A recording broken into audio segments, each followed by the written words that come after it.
And I want to look now in a little bit more detail at the best-known early controversy in Islamic theology, which manifests very clearly this key distinction. And this controversy ranged believers in free will, on the one hand, those who upheld God's moral nature, against determinists, people who believed everything is predetermined in order to preserve the stress on God's more metaphysical qualities, the divine omnipotence and so forth. What does the Quran itself have to say as a basis for this discussion? Well, the Quran says that God is powerful over all things. He is preeminently an omnipotent deity. He has a qudra, the divine power, which is constantly, incessantly manifested in every movement, every stillness, every event in the created world. And this qudra is so powerful that it seems, at first sight, to overwhelm any contingent potency or power that individual people might think they have. So we find the Quran saying, God created you and created what you do. Seemingly quite a determinist statement. The problem for the early Muslims as they tried to frame a theology was that God also has to be morally consistent. So we find in Surah 4, verse 49, God shall not wrong a man so much as the weight of the hair on a date stone. And in Surah 45, verse 22, God created the heavens and the earth with the truth so that each soul might be recompensed according to what it has earned, with no one wronged. So the first great doctrinal problem in Islam, and really the most recurrent one in our theology, involves the evident tension between these two rival, almost, registers of the divine perfection. The Quran juxtaposes them. But how can God be just when he rewards or punishes human actions which he himself, through his qudra, has known were going to happen, has actually determined anyway? So in Surah 2, verse 7, we read, concerning those who willfully deny the truth, God has sealed up their hearts, and a heavy covering lies over their eyes and their ears. Now, if God himself has sealed up their hearts, how can he punish them in consequence when they sin? Well, this apparent contradiction is, of course, simply the Islamic form of the most taxing difficulty which besets any theistic religion. Judaism and Christianity famously experienced their own disputes here, with the libertarians, those who emphasized human free will, particularly in Judaism, generally getting the better of the argument. In Christianity, the determinist position lingers on today in some churches with a strong Calvinistic influence. Some of the Scottish churches, for instance, influenced by Knox, do very much believe in a form of predestination. And the coherence of predestinarian ideas is still at least tacitly recognized by many others. In Islam, both positions seem to be vindicated by the revelation itself. God is perfect, both morally and metaphysically. First believers accepted this on trust and were content to leave the paradox unexplained. However, as the early Muslims started to debate with philosophically much more sophisticated at that time Christians, particularly in places like Damascus, this simply led to embarrassment. The apparent tension couldn't be explained. And the two rival positions, voluntaristic and deterministic, soon became identifiable dogmatic tendencies within the early community of believers. So some people felt themselves inclined to belief in free will, others were more interested in deterministic ideas.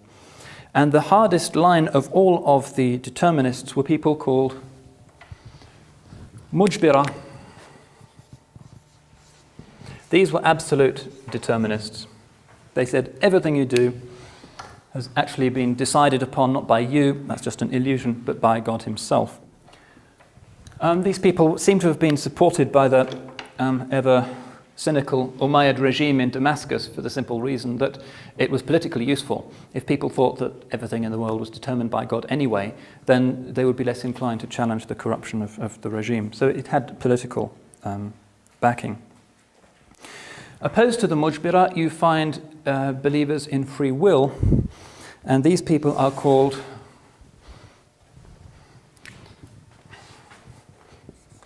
Mu'tazilites. Now, these distinctions, believe it or not, continue to endure because Shia Islam, which accounts for maybe 10% of the world's Muslim, is still, for the most part, get rid of that, strongly influenced by later Mu'tazilite thinking.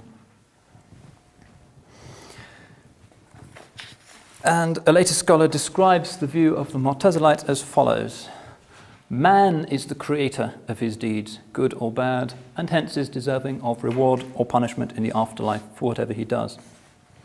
The Mujmira didn't agree with this because they thought it somehow suggested there's a plurality of creators in the world, hence it's a polytheistic doctrine. Let me try, at the risk of perhaps losing you, to go into this very interesting debate in a little bit more depth. I'll be skating very superficially over some of the other controversies in Islamic theology, but this I think we can use as a case study. The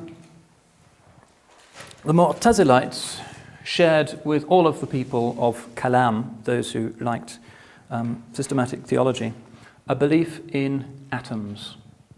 They thought that there is such a thing as the smallest possible particle in the world, and that was the basis of their cosmology.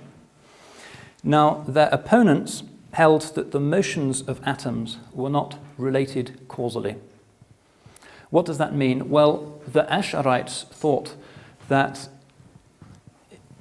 there is no natural causality in the world, which is an apparently rather dramatic and seemingly unscientific attitude, which says, for instance, that if I throw a football at the window, normally you'd expect the window to break, but that's not because the football is making the window break, that's because God is affecting the window directly and causing it to break. And they thought that if you affirmed any secondary causes in creation, you were thereby limiting the omnipotence of God. And this continues to be the mainstream Islamic view.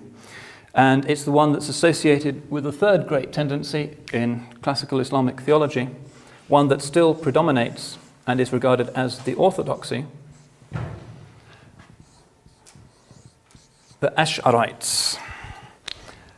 Ash'arites, named after the great early theologian Abul Hasan al-Ash'ari.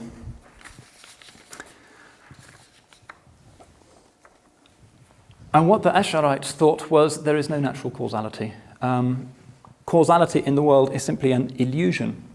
They developed a system which modern philosophers would refer to as occasionalism, which has sometimes popped up in Western thought. Malebranche is the most obvious European exponent of an occasionalistic theory. They said that atoms do not have a duration. An atom is created instantaneously in time and vanishes instantaneously. And hence you cannot say that there is any kind of natural causality in the world. You can say that Act A may give rise predictably to Act B, but that is only because God's actions in the world are consistent. You can assume if you chuck your football at the window that God will cause the window to break because that's the way he operates. But you must not say that it's the football that's doing it. That is perceived as infringing on the divine omnipotence. Now, this view is an interesting example of how a classical Islamic thesis can actually be sustained in the modern world. And there is actually at the moment a great revival of Ash'arite theology, particularly in places like Turkey. The most lively Muslim theology at the moment is actually taking place in Turkey.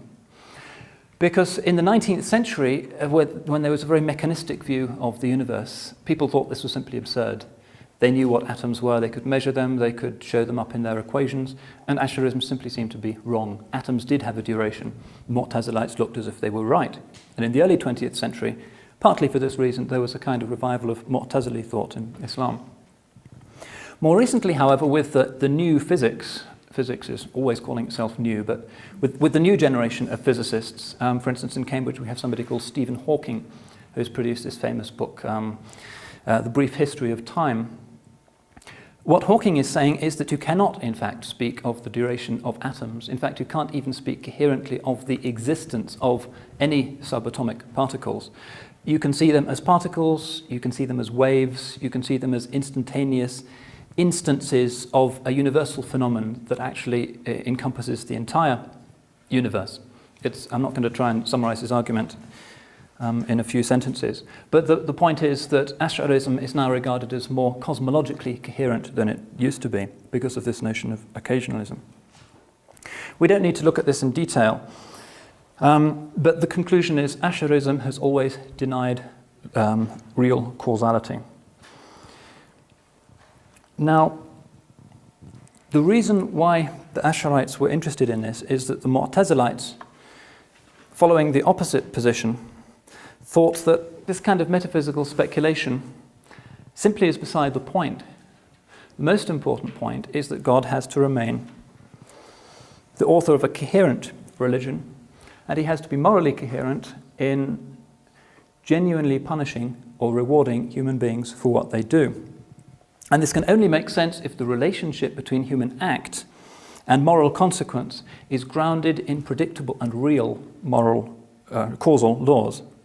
So the Mu'tazilites hold atoms do have a duration. They're not recreated in each instant by God. And they said if we accept this, then automatically we have to accept that we can speak meaningfully of the generation of acts. They call this tawallud, generation of acts by human beings. God's acts in the world are direct, mubashir. Human acts are generated through this tawallud. And there are divisions amongst the Mu'tazilites over what this could mean.